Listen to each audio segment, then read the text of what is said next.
नमस्कार आप सभी को। मेरा नाम अशोक वीर यादव एडवोकेट और मैं आप सभी के लिए लीगल एडवाइस पर बहुत सारी वीडियोस अपलोड करता हूं। और आज की वीडियोस भी कुछ ऐसी है जिसमें कि बहुत सारी नॉलेज है और हो सकता है कि आप मेरी वीडियो अगर पूरी देखें लास्ट तक तो आने वाले समय में बहुत बड़े जो आपका संकट है, खतरा है, उससे आप बच भी सकते हैं। और आप जागरूक हों, आप सतर्क रहें, इस बात की भी जानकारी होना बहुत ज़रूरी है क्योंकि आज के कल के समय में इन सभी चीज़ों का जो घटनाक्रम है वो बहुत तेज़ी से बढ़ रहा है। बहुत लोगों के घर परिवार बर्बाद हो चुके हैं इन सब चीज़ों को चलते हुए।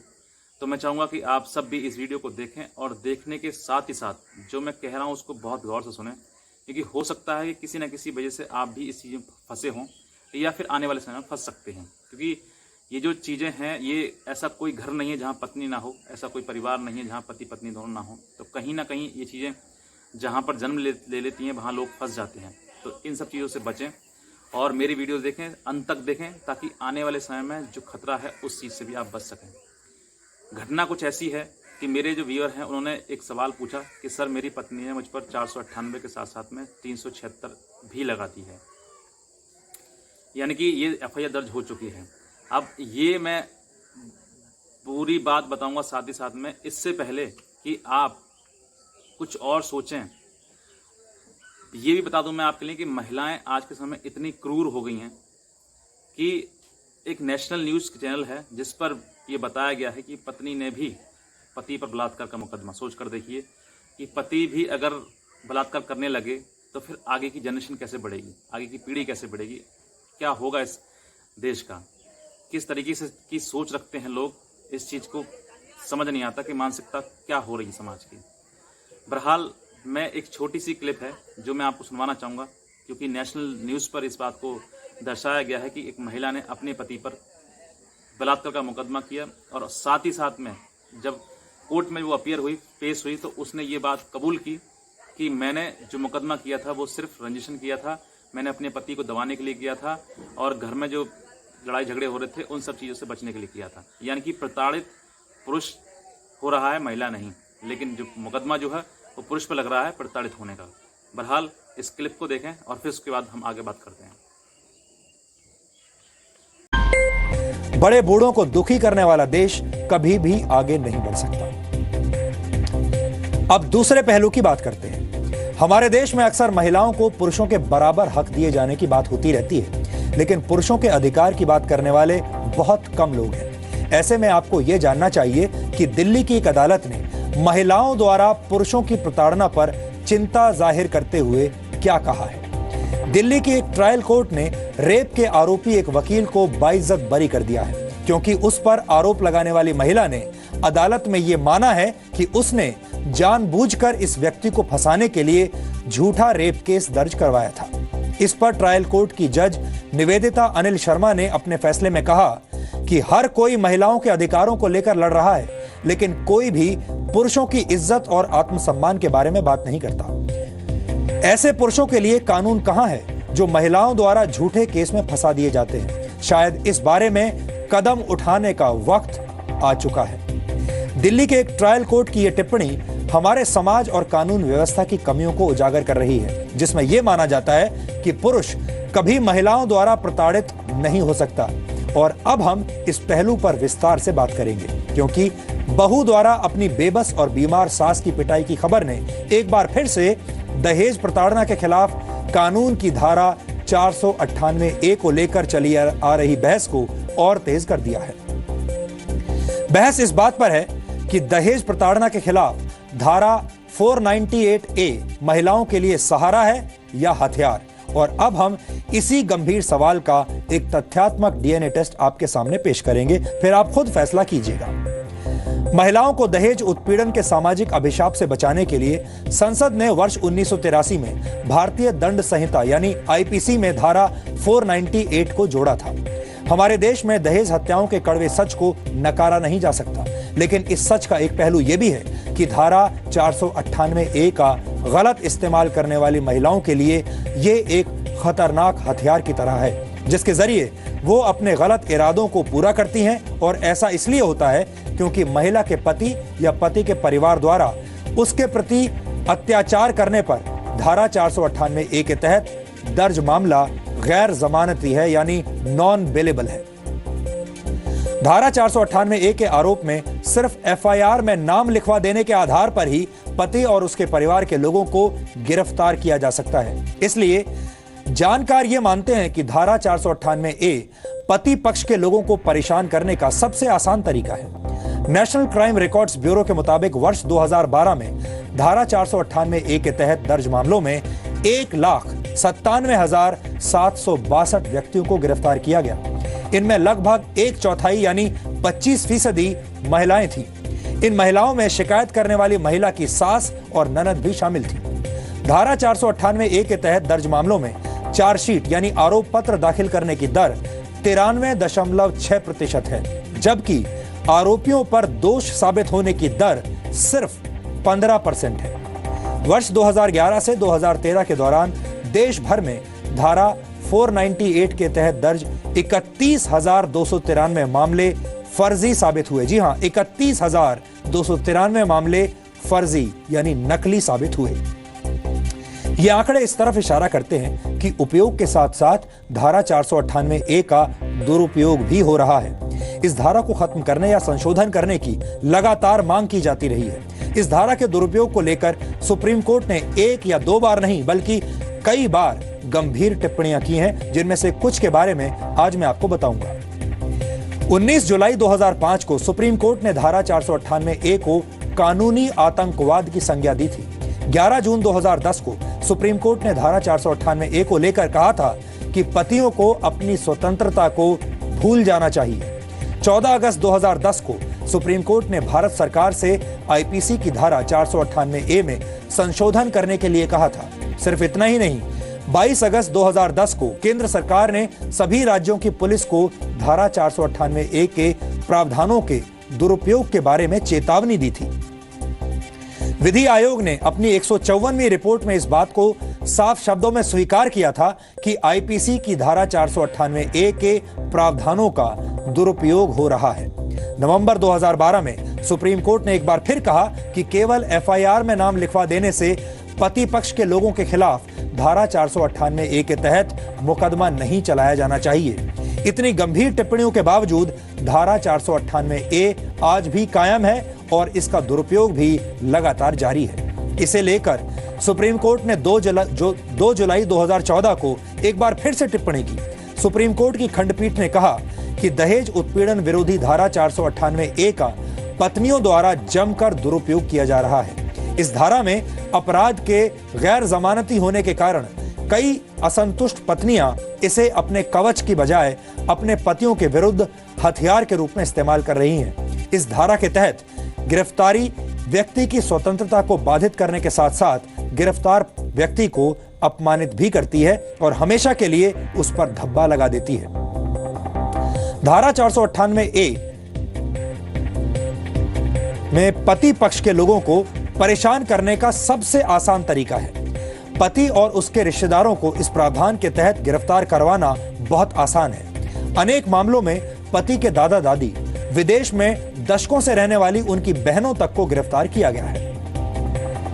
हम अक्सर कहते हैं कि शुक्र है कि सुप्रीम कोर्ट है। धारा 498A के दुरुपयोग के मामले में भी सुप्रीम कोर्ट ने अपनी सकारात्मक भूमिका अदा करने में कोई कसर नहीं छोड़ी है। सुप्रीम कोर्ट ने इस धारा के दुरुपयोग को रोकने के लिए सभी राज्य सरकारों को निर्देश भी जारी किए थे और ये कहा था कि देश में पुलिस अभी तक ब्रिटिश सोच से बाहर नहीं निकली है और पुलिस अधिकारी के पास तुरंत गिरफ्तारी की शक्ति भ्रष्टाचार का बड़ा स्रोत है। सुप्रीम कोर्ट ने निर्देश देते हुए कहा है कि सभी राज्य सरकारें अपने अपने पुलिस अधिकारियों को हिदायत दें कि धारा 498A के तहत मामला दर्ज होने पर तुरंत गिरफ्तारी न करें। पुलिस अधिकारी के लिए यह उचित होगा कि आरोपों की सच्चाई की थोड़ी बहुत जांच के बाद ही उचित तरीके से संतुष्ट हुए बगैर कोई गिरफ्तारी न की जाए। आरोपी को गिरफ्तार करने से पहले पुलिस अधिकारी को गिरफ्तारी की जरूरत के बारे में मजिस्ट्रेट के सामने वजह और सबूत पेश करने चाहिए। सुप्रीम कोर्ट ने यह भी कहा कि जिन मामलों में 7 साल तक की सजा हो सकती है, उनमें गिरफ्तारी सिर्फ इस कयास के आधार पर नहीं की जा सकती कि आरोपी ने वो अपराध किया होगा। ऐसे मामलों में आरोपी की गिरफ्तारी तभी होनी चाहिए जब यह अंदेशा हो कि कि उसके आजाद रहने से मामले की जांच प्रभावित हो सकती है या वो फरार हो सकता है। ये तो हुई सुप्रीम कोर्ट के निर्देशों की बात, जो ये बताते हैं। अब आपको ये बताते हैं हमारे देश में कैसे धारा 498A का गलत इस्तेमाल किया जा रहा है, जब हम आपको धारा 498A की कुछ अब व्यवहारिक कमियों के बारे में बताएंगे। पति पत्नी के बीच किसी सामान्य या असामान्य विवाद की वजह से अगर पत्नी धारा 498A के तहत एक बार अपने पति के खिलाफ मुकदमा दर्ज करवा देती है, तो फिर इसमें समझौता करने का कोई कानूनी प्रावधान नहीं है। ऐसे हालात में एक बार मुकदमा दर्ज करवाने के बाद पति पक्ष को मुकदमे का सामना करना ही पड़ता है। धारा 498A के अनुसार आरोप लगाने के बाद आरोपों को सही साबित करने की जिम्मेदारी शिकायतकर्ता पर नहीं, बल्कि आरोपी को खुद यह साबित करना होता है कि वो निर्दोष है। अगर आरोप साबित नहीं होते तो झूठा मुकदमा दायर करवाने वाली पत्नी के खिलाफ सिर्फ 1000 रुपए के जुर्माने का प्रावधान है, जो बहुत कम है। झूठा मुकदमा दायर करने के अपराध में आरोपी महिला के खिलाफ खुद ब खुद FIR दर्ज करने की कोई कानूनी व्यवस्था धारा 498A में नहीं है। पति पक्ष के जिस व्यक्ति का नाम धारा 498A के तहत FIR में लिखवा दिया जाता है, उन सभी सदस्यों को बिना ये जाने गिरफ्तार कर लिया जाता है कि उन्होंने कोई अपराध असल में किया भी है या नहीं। हालांकि सुप्रीम कोर्ट ने अपनी टिप्पणियों और निर्देशों में कभी यह बात साफ नहीं की कि झूठे आरोप लगाने वाली पत्नियों के साथ क्या सलूक किया जाना चाहिए। ऐसे में अब सवाल यह उठता है कि जब हमारे देश में महिलाओं और पुरुषों को बराबरी का हक दिलवाने की सोच तेजी से विकसित हो रही है, तो फिर दहेज प्रताड़ना के खिलाफ एक तरफा कानून अभी तक बदला क्यों नहीं गया। हमें लगता है कि अब वो वक्त आ चुका है जब धारा 498A में महिलाओं को मिले एक तरफा अधिकारों का आकलन किया जाए और इसे पुरुषों के खिलाफ हथियार बनाने की संभावना को समाप्त किया जा सके। ये खबर दिखाने के पीछे हमारा उद्देश्य धारा 498A की कमियों को उजागर करना है, लेकिन इसका ये अर्थ बिल्कुल भी नहीं लगाया जाना चाहिए कि सभी महिलाएं धारा 498A का दुरुपयोग कर रही हैं। हम ऐसा बिल्कुल नहीं कहना चाहते और देश के सारे पुरुष धारा 498A से प्रताड़ित हैं, हम ऐसा भी नहीं कह रहे हैं, क्योंकि गलतियां दोनों तरफ से हो रही हैं, दुरुपयोग दोनों तरफ से हो रहा है। लेकिन किसी एक की गलत नियत की सजा दूसरे व्यक्ति को मिलना भी जायज नहीं है। वैसे भी भारत में दहेज प्रताड़ना की शिकार महिलाओं की संख्या धारा 498A के शिकार पुरुषों से बहुत ज्यादा है। इसलिए 498A की कमियों को दुरुस्त करने की बेहद जरूरत है।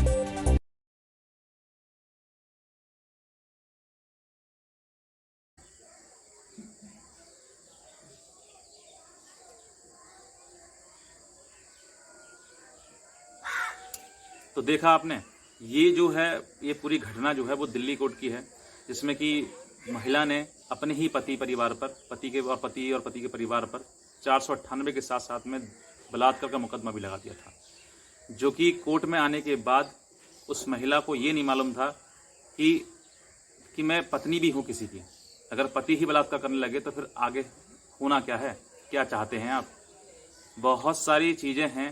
पहले तो एक समय था कि एक समय क्या, अभी कुछ ही फिलहाल की बातें हैं जिस समय पर कि 498 का जो 498A है उसका इतना मिसयूज़ होने लगा कि कोर्ट को भी टिप्पणी करने लगी। सुप्रीम कोर्ट ने ये कहा कि ये एक आतंकी कानूनवाद, एक कानूनी आतंकवाद है, यानी कि महिलाएं जो हैं वो उसको वेपन की तरह इस्तेमाल कर रही हैं। परिवार में किसी भी अपने पति को दबाने की कोशिश हो, अपने पति से परिवार सास ससुर हैं उनसे अलग होने की हो कोई कोशिश हो, इस तरह की कोशिश करके उनके पास मन में है और वो चाहते हैं कि बिल्कुल फ्रीडम, मैं जैसे कहूँ वैसे पति करे, तो इसका मतलब उसको प्रताड़ित करने के लिए उस पर झूठे मुकदमे लगाए जाते हैं। और ऐसे बहुत सारे केसेस हैं जिसमें ये झूठा मुकदमा पत्नी ने पति पर लगाया है और सिर्फ किसके लिए, परेशान करने के लिए, उसके परिवार को परेशान करने के लिए, उसके माँ बाप को परेशान करने के लिए, उसकी बहन भाई सभी को परेशान करने के लिए और उसको स्वयं को परेशान करने के लिए।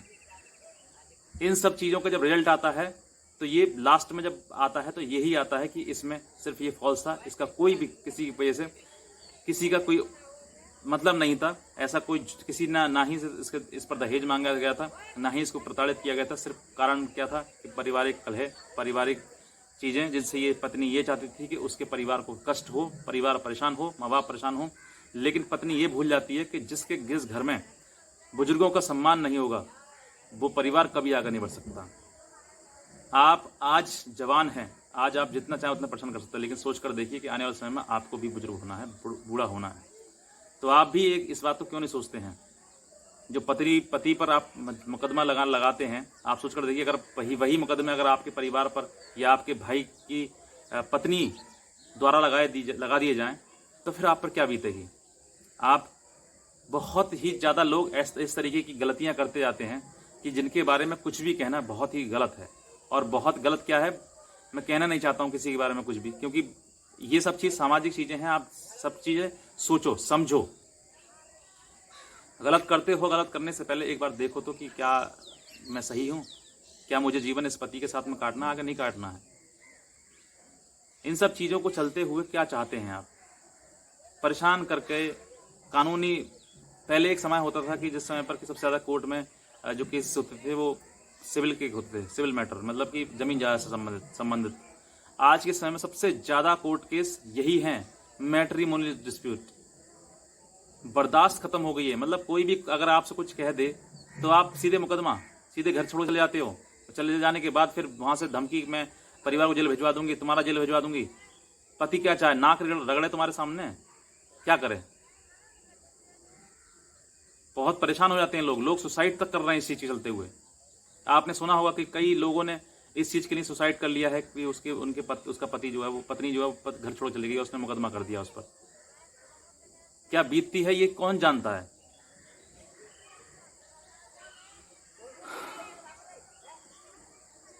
$498 का मुकदमा जो है 498A का, जब इसका इतना ज़्यादा मिसयूज होने लगा महिलाओं द्वारा कि किसी के भी परिवार को जेल में ठूंस देना, जेल में डाल देना, परेशान कर देना उसको, इसके चलते हुए ही कोर्ट ने फिर उसमें संशोधन किया, अमेंडमेंट किया कि इसमें परिवार की जब तक पूरी जांच ना हो जाए कि हाँ इसने दहेज मांगा, तब तक इसकी परिवार की कोई भी अरेस्ट ना होगी। बहुत कम केसेस ऐसे होते हैं जिसमें अरेस्टिंग हो जाती है। मैं ये नहीं कहता कि 100%, लेकिन 90% लोग क्या हैं कि इसमें 90% झूठे ही बनाए जाते हैं केसेस। मैंने अब तक बहुत केस देखे अपने लाइफ में, जब से मैं वकील बना हूँ तब से इन्हीं केसेस सबसे ज़्यादा भीड़ रहती है कोर्ट में। मेंटेनेंस, सेक्शन 9,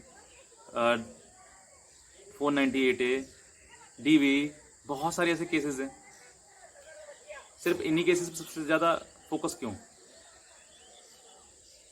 और पहले तो पत्नियां लगाती थी 498A का, और अब 498A के साथ में 376 लगाना शुरू कर दिया।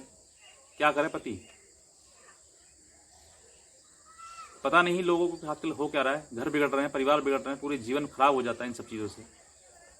मिलता क्या है? अगर आपको साथ में नहीं रहना है किसी वजह से, कोई वजह हो सकती है आपकी, तो आप समझदार हों, बने, सलाह लें। रहना है साथ में तो इन कोर्ट केसेस का कोई मतलब ही नहीं है। और अगर नहीं रहना है तो आप सीधे डाइवोर्स का केस करें, डाइवोर्स का केस सेपरेट हो जाए।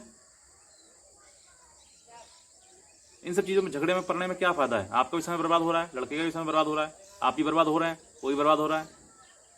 क्यों?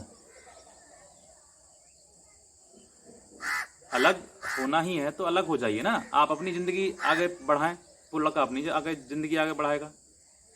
जिस प्रकार से आप लड़ रहे हो उस प्रकार से लड़ने से कोई फायदा नहीं है। अगर किसी को मेरी एडवाइस चाहिए ना, आपको कोई भी हो, चाहे लड़का लड़की, मतलब पारिवारिक चीज़ें कोई भी किसी प्रकार की हो, तो आप मुझे ज़रूर मेरे नंबर पर संपर्क करें, ताकि मैं आपके लिए बेस्ट गाइड कर सकूं, एडवाइस कर सकूं। और इतना क्रूरता पति के प्रति बिल्कुल सही नहीं है। कहीं से कहीं तक भी मैं नहीं मानता कि हर व्यक्ति आज के समय में दहेज मांगता है। हर व्यक्ति इतना सक्षम है आज के समय में, पढ़ा लिखा है। अगर आपने शादी अच्छे घर परिवार में करी है, बहुत बहुत रॉयल परिवार, रॉयल फैमिली में मैंने ये देखा है कि जरा ऐसी बात पर कि जी दहेज मांगा हमसे। और नॉर्मल चीज़ें होती हैं सब में एक ही चीज़, एक तरीके से कि सब मारा पीटा, घर से निकाल दिया, दहेज मांगा, बस यही चीज़ें। क्यों ऐसा हो रहा है? मतलब एक बड़ा, इतने रॉयल फैमिली, इतने बड़े परिवार के व्यक्ति आपसे दहेज मांगेंगे? बताओ कैसी सोचनीय बात है। इवन जज तक पर, एक मेरठ के जज साहब हैं, उन तक पर इस तरीके का मुकदमा लगाया गया। उनकी पत्नी ने मेंटेनेंस लगाया उन पर, 498 लगाया उन पर। मतलब जज भी दहेज मांगने लगे। अति हो जाती है। मतलब कि लोग क्या सोचते हैं, किस तरीके की थिंकिंग रखते हैं, क्या करना चाहते हैं, ये समझ में नहीं आता है। मुझे मालूम है कि इस वीडियो में कुछ गलत कमेंट भी आ सकते हैं, लेकिन मुझे उसकी परवाह नहीं है। मैं जो बात कह रहा हूँ ना, अगर कोई इस बात से असहमत हो तो आप नीचे दिए हुए नंबर पर व्हाट्सअप कर सकते हैं, मुझे मैसेज कर सकते हैं।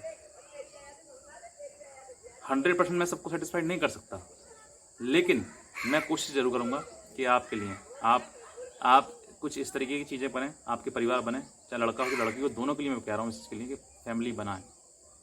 फैमिली आज नहीं बनेगी, आज आप जवान हैं, आज आपकी ज़िंदगी कट जाएगी, लेकिन एक समय ऐसा आएगा जब आपको सहारे की ज़रूरत पड़ेगी। चाहे वो पत्नी हो अपनी, चाहे पति हो, दोनों में से एक दूसरे के सहारे की ज़रूरत पड़ती है। एक साइकिल की तरह 2 पहिए हैं ये पति पत्नी, एक चलेगा और एक नहीं चलेगा तो चाहे साइकिल नहीं चलेगी, दोनों को ही चलना होगा। साथ में चलना तो ठीक है, नहीं है तो साइकिल बदलें, चेंज करें पहिया और कुछ और दूसरा पहिया स्पेयर पार्ट लगाएं उसका। दोनों के लिए है ये, किसी एक के लिए नहीं है। रहना नहीं है तो अलग हो जाए ना। क्यों मुकदमा करके कोर्ट का भी टाइम वेस्ट कर रहे हैं, जज साहब का भी टाइम वेस्ट कर रहे हैं, वकील का भी टाइम वेस्ट कर रहे हैं, अब खुद ही बर्बाद हो रहे हैं, दूसरे को बर्बाद कर रहे हैं।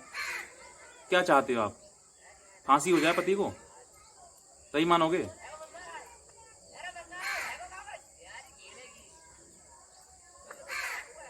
क्या बताऊं मैं आपके लिए। चलिए बहरहाल मैं आज आप इन सब चीज़ों से मैं बहुत ज़्यादा मैं देखता हूं तो मुझे दुख होता है कि जो पत्नी अपनी घर पर होनी चाहिए वो कोर्ट में खड़ी होती है, तो वो चीज़ भी देखना है। किसी को मेरी भावनाओं, मेरी बातें किसी को ठेस पहुंच रही हो तो क्षमा चाहता हूं उसके लिए, लेकिन मन की चीज़ है इसलिए मैंने कह दिया, क्योंकि मैं कोर्ट में देखता हूं तो उस चीज़ के लिए बहुत बुरा लगता है। हालांकि मैं कोर्ट केस तो करता ही हूँ, पढ़ाई जितना मैं वकील हूँ तो वो मुझे तो लड़ने ही पड़ते हैं। लड़की की तरफ से लड़ता हूँ, लड़के की तरफ से लड़ता हूँ, लेकिन जहाँ गलती होती है मैं कहता जरूर हूँ, चाहे वो लड़की हो चाहे लड़का हो। गलती कहीं ना कहीं दोनों में से कहीं ना कहीं तो है, तभी तो डिस्प्यूट हुआ है। तो जहाँ गलती है मैं वहाँ कहता हूँ और दोनों को समझाता हूँ और काउंसिल भी करता हूँ। और counselling is the best thing. बहुत परिवार मैंने बसा दिए हैं, बहुत परिवारों को मैंने डांटा है, उनको समझाया है, और समझाने के बाद वो समझ जाते हैं तो अच्छे एक डायरेक्शन में पहुँच जाते हैं। बहरहाल मेरी वीडियो को देखें, सब्सक्राइब करें, शेयर करें, और कोई भी आपके मन में सवाल हो, कुछ पूछना है तो दिए हुए नंबर पर मुझे आप संपर्क कर सकते हैं। वीडियो देखने के लिए धन्यवाद।